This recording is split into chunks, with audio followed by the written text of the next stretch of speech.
Literature पढ़ने का मज़ा तब आता है जब उसके पीछे की सोच यानी कि थ्योरी और क्रिटिसिज्म वो भी हमको समझ में आए। मैं हूँ डॉक्टर श्वेता और इस नए वीडियो सीरीज़ में मैं आपका वेलकम करती हूँ, जिसका पहला एपिसोड है क्लासिकल क्रिटिसिज्म। ये वीडियो सिर्फ यूजीसी नेट एस्पिरेंट्स के लिए नहीं है, बल्कि ऐसे हर एमए इंग्लिश और BA honours in literature student के लिए इक्वली यूजफुल है। फिर चाहे आप किसी भी यूनिवर्सिटी से पढ़ रहे हो या किसी भी कॉलेज से पढ़ाई कर रहे हो या कहीं से भी आप अपनी मास्टर्स डिग्री या ग्रेजुएट डिग्री परस्यू कर रहे हो, तो ये सभी के लिए यूजफुल। मेरे एक स्टूडेंट और अभी कुछ नए स्टूडेंट्स ने रिक्वेस्ट की कि मैम थ्योरी और क्रिटिसिज्म पे कुछ एक स्ट्रक्चर्ड सा सीरीज आप अगर डाल दे तो, क्योंकि ऐसा कुछ हमें अच्छा सा मिल नहीं रहा है, ईजी हो जाएगा। तो बस अब मैंने सोचा कि मैं रेगुलर वीडियोस अपलोड किया करूंगी लिटरेरी थ्योरी और क्रिटिसिज्म पे, step by step, starting from classical to the post modern period. तो अगर आप भी ऐसी इसी जर्नी का एक हिस्सा बनना चाहते हो तो please don't forget to subscribe to this channel literature with Shweta. ये सिर्फ एक वीडियो नहीं होगा, ये एक कंप्लीट लर्निंग सीरीज होने वाली है आपके लिए। तो जब भी कोई मैं नई वीडियो अपलोड करूंगी आपको नोटिफिकेशन आ जाएगा, तो आप उसको टाइमली देख सकते हो। और ये आपकी मास्टर्स डिग्री में और अंडर ग्रेजुएट डिग्री में आपके यूनिवर्सिटी एग्जामिनेशन में आपकी हेल्प करेगी। तो चलिए शुरू करते हैं एक नया और इंटरेस्टिंग सा टॉपिक, लिटरेरी क्रिटिसिज्म। अब आप सोच रहे होंगे कि ये क्रिटिसिज्म क्या होता है। क्या ये किसी बुक की बुराई करना है? बिल्कुल भी नहीं। कोई भी चीज़ की बुराई करना ही खाली क्रिटिसिज्म नहीं कहलाया जाता। क्रिटिसिज्म का मतलब होता है सोच समझ के किसी भी टेक्स्ट को एनालाइज करना, उसकी खूबियों और उसकी कमियों दोनों को समझना और फिर एक कंक्लूजन पर पहुंचना। अब जिस थ्योरी की हम बात करने वाले हैं उसका नाम है क्लासिकल क्रिटिसिज्म। और ये थ्योरी एकदम फाउंडेशन है। जैसे घर बनाने से पहले उसकी नींव रखी जाती है, वैसे ही लिटरेरी थ्योरी उसकी दुनिया में सबसे पहले जिस चीज का नाम आता है, जिस थ्योरी का नाम आता है, वो है क्लासिकल क्रिटिसिज्म। तो क्लासिकल क्रिटिसिज्म किसी भी थ्योरी की फाउंडेशन या नींव कह सकते हैं आप उसको। एक सिंपल सी एनालॉजी से इस बात को समझते हैं, जैसे कि कुकिंग एंड क्रिटिसिज्म दोनों चीजें बिल्कुल अलग हैं, ठीक है, लेकिन समझने के लिए एक एग्जाम्पल लिया है।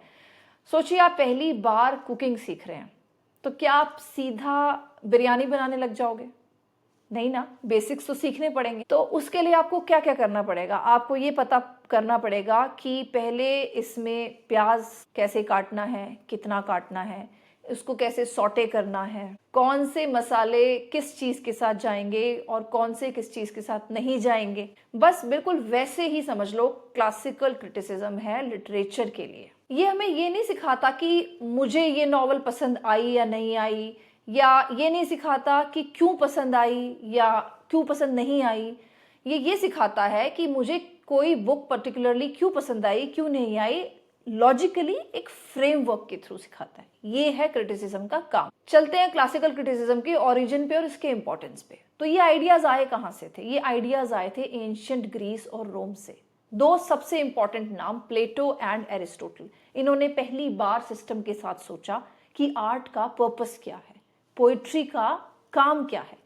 तो जब हम क्लासिकल क्रिटिसिज्म पढ़ते हैं हम समझते हैं कि लिटरेचर क्या करता है, आर्ट का ट्रूथ से, सच्चाई से क्या रिलेशन है, एक अच्छी ट्रेजेडी कैसे काम करती है। ये कंसेप्ट हम समझते हैं क्लासिकल क्रिटिसिज्म से। अब एक कोर कंसेप्ट ले लेते हैं, माइमेसिस यानी कि इमिटेशन। इस कोर कंसेप्ट के आइडिया की बात करते हैं। माइमेसिस यानी इमिटेशन। ग्रीक लोगों का मानना था कि art is imitation of life. जैसे हम रियल दुनिया से इंस्पायर्ड होके स्टोरीज लिखते हैं, पेंटिंग्स बनाते हैं, ड्रामा क्रिएट करते हैं, वैसे ही आर्ट भी रियल लाइफ से इमिटेट करती है। आर्ट कभी वैक्यूम में नहीं होती, वो हमेशा किसी ना किसी चीज का रिप्रेजेंटेशन होती है, कॉपी होती है। यही आइडिया था प्लेटो और एरिस्टोटल की थ्योरीज का बेसिस। अब बस अभी हमें कुकिंग का बेसिक टेक्निक समझी, तो चलो अब हम प्लेटो की किचन में चलते हैं और समझते हैं कि प्लेटो क्या कुक कर रहा था, वो क्या बात बताना चाहता था। लेट्स सी उसने माइमेसिस को कैसे समझा और क्यों उसे आर्टिस्ट से प्रॉब्लम थी। प्लेटो को पोएट्स नहीं पसंद थे। He was one of the earlier philosophers, Socrates का स्टूडेंट और एरिस्टोटल का teacher. Now let's talk about what he thought about art. Plato के अकॉर्डिंग जो दुनिया हम देखते हैं ये physical world, it's not the reality. He said जो असली चीज है, जो परफेक्ट है, वो एक अलग ही वर्ल्ड में एग्जिस्ट करती है। And he called that world of forms and ideas. मतलब क्या, इतने बड़े बड़े वर्ड्स मैंने बोल दिए। एग्जाम्पल लेते हैं, एक चेयर है फॉर एग्जाम्पल, लेट्स अज्यूम हम सब अलग अलग डिजाइन की चेयर देखते हैं, wooden chair, plastic chair, office chair, revolving chair, बच्चों की छोटी चेयर। तो प्लेटो बोलता है कि इन सब रियल चेयर्स का एक परफेक्ट वर्जन एग्जिस्ट करता है कहीं ना कहीं इन अ हायर आइडियल वर्ल्ड। ये सब जो हम देख रहे हैं, ये सारे चेयर के डिजाइन, वो उस परफेक्ट चेयर की कॉपी है। परफेक्ट चेयर तो किसी ने देखी ही नहीं है। अब आर्ट क्या करता है, लेट्स से कि एक पेंटर ने कुर्सी की पेंटिंग बनाई, तो पेंटिंग क्या हुई, एक कॉपी हुई किसी कॉपी की। क्योंकि ओरिजिनल क्या है, ओरिजिनल तो एक परफेक्ट फॉर्म है, एक रियल आइडियल वर्ल्ड में, और कॉपी क्या है, एक फिजिकल चेयर जो सामने दिख रही है। और आर्ट क्या है, उस आर्ट की जो पेंटिंग है वो कॉपी ऑफ दैट कॉपी है, यानी कि डुप्लीकेट ऑफ डुप्लीकेट। तो प्लेटो क्या कहना चाहता है कि हम जो भी देखते हैं इस वर्ल्ड में वो किसी आइडियल फॉर्म की कॉपी ही है। इस वर्ल्ड में कुछ भी रियल नहीं है। और जब आर्ट उस चीज को कॉपी करती है तो वो तो कॉपी की ही कॉपी हुई ना, वो तो डुप्लीकेट का ही डुप्लीकेट हुआ। तो प्लेटो के अकॉर्डिंग आर्ट सच्चाई से 2 कदम दूर चली जाती है, और इसीलिए प्लेटो थोड़ा सा सस्पिशियस था आर्ट के बारे में। उसको लेके उसे लगता था कि आर्ट लोगों को कंफ्यूज कर सकती है, मिसलीड कर सकती है, क्योंकि वो रियलिटी तो दिखाती ही नहीं है, सिर्फ रियलिटी की इल्यूजन को दिखाती है, भ्रम को दिखाती है कि ये सच है, हमें लगता है ऐसा, बट वो सच नहीं होता, क्योंकि वो तो कॉपी की कॉपी है। जैसे अगर एक पोएट कोई पेनफुल स्टोरी लिखता है पोएट्री के थ्रू, तो उसके रीडर्स उसे दुखी इमोशन में अटक जाते हैं, उस इमोशन के साथ जीने लगते हैं। लेकिन प्लेटो कहता है कि ये असली नॉलेज नहीं है, ये बस इमोशंस हैं, ये तुम्हें सच से दूर ले जा रहे हैं। तो पोएट्री का क्या फायदा, what is the purpose of poetry, अगर आपको सच्चाई से ही दूर लेके जा रही है। ऐसा प्लेटो का मानना था। So he believed in a few things. Art imitates reality. Reality itself is already an imitation of the perfect form.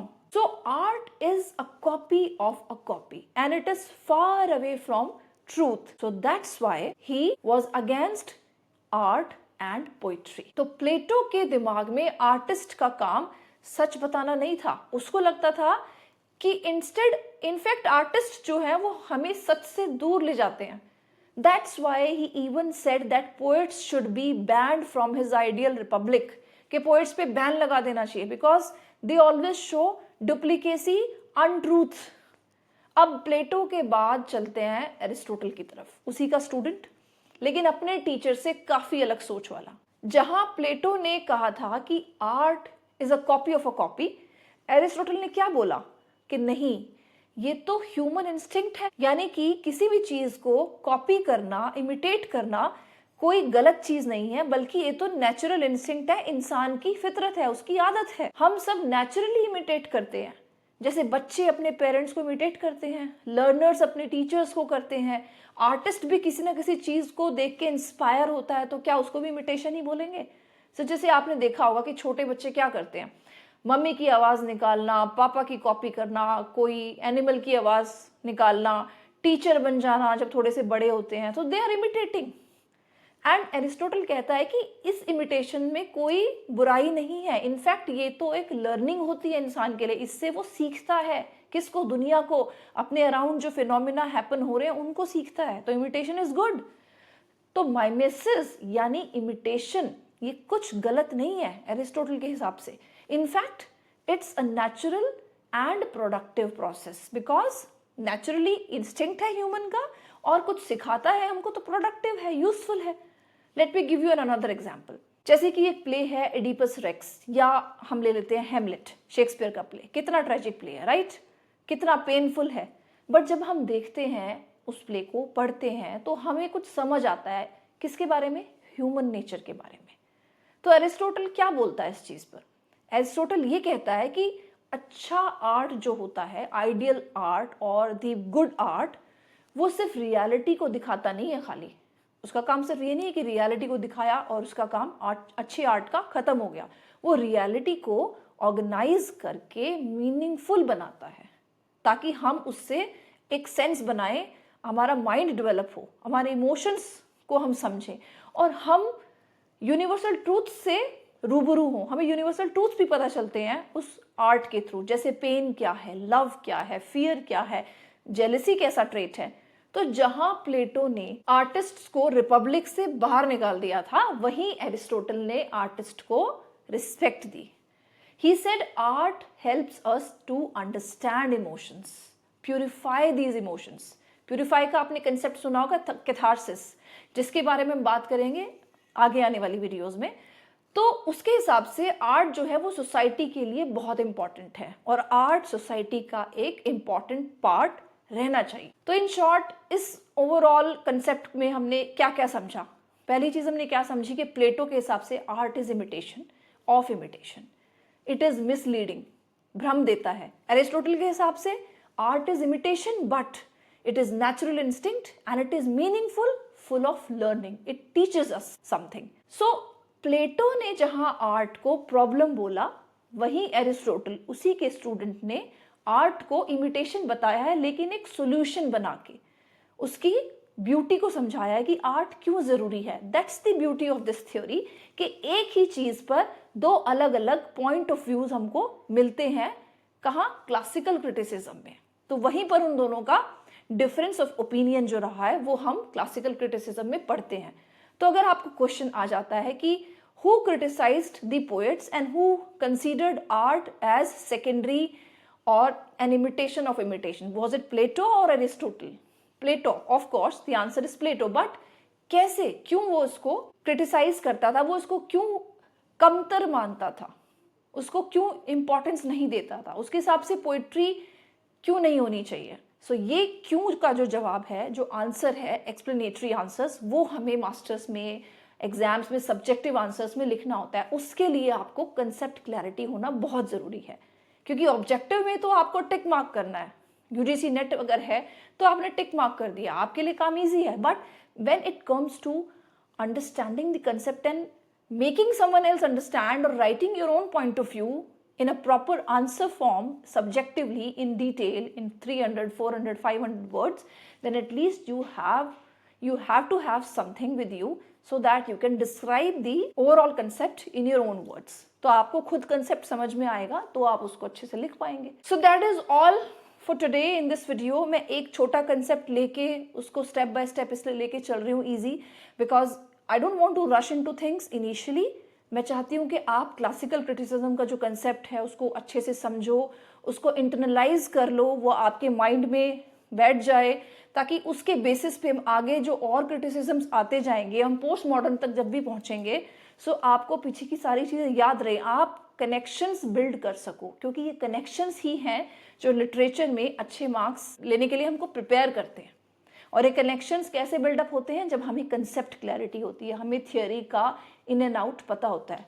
और थ्योरी इतनी भी कोई डिफिकल्ट चीज़ नहीं है, जैसे कि आज आपको एक कंसेप्ट आई एम श्योर समझ में आ गया होगा। Still if you have any questions about this topic which I discussed today in this video, then do drop those questions in the comments below. I'll try my best to answer those questions to you well in time. Till then, goodbye and see you in the next video. Stay hooked and please don't forget to subscribe so that you can be updated with my next videos. Thank you. This is Dr. Shweta signing off.